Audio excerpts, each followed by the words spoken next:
পদে ছিলাম বলতে আমি শক্তিকেন্দ্র প্রমুখ ছিলাম, বিজেপিতে হালিশহর 10 নম্বর সুবোধ ওয়ার্ডে। অধিকারী হাত ধরে তৃণমূলে প্রচুর হ্যাঁ? বিজেপি কর্মী যোগদান নির্বাচনে করলেন। নির্বাচনে আমি আগের বারে 2019-এ আমি কাউন্টিং এজেন্ট ছিলাম, বুথ এজেন্টও ছিলাম।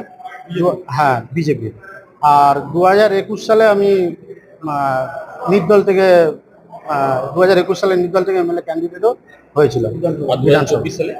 2024 সালে আমি কিছু ছিলাম না বাড়িতে। না না, যেহেতু এরকম দল বারে বারে এদিক ওদিক হচ্ছিল, আমাদের যিনি আগের সাংসদ ছিলেন, আমাদের সবারই মনক্ষুণ্ণ হয়েছে যে আমরা এইভাবে আর পার্টি করবো না। কেন?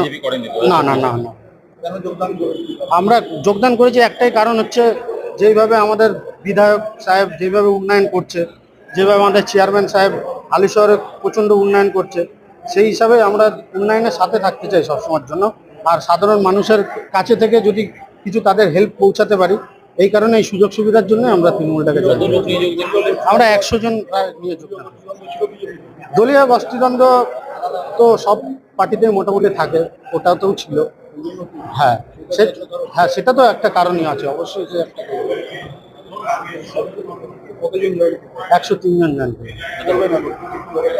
অ্যাক্টিভ ভাবে কাজ করবো। তৃণমূলে যেরকম ভাবে আগে কাজ করেছি সেরকম ভাবে অ্যাক্টিভ ভাবে কাজ করবো। আমি শক্তিকেন্দ্র প্রমুখ ছিলাম। হ্যাঁ, এইটা তোমার 2021 থেকে হ্যাঁ ছিলাম। 2024 সালে বিজেপি করেছে না, আমি 2024 সালে আমি বেরোইনি, কোথাও যাইনি। না না, যখন উনি প্রথমবারে বিজেপি করেছিল তখন 19 সালে, তখন আমি অ্যাক্টিভভাবে কাজ করেছি। ইভেন কি আমি কাউন্টিং এজেন্টও ছিলাম, বুথ এজেন্টও ছিলাম। 2021 সালের পরে বিজেপিটা করেছে। না না, আপনার নাম? অভিজিৎ বিশ্বাস।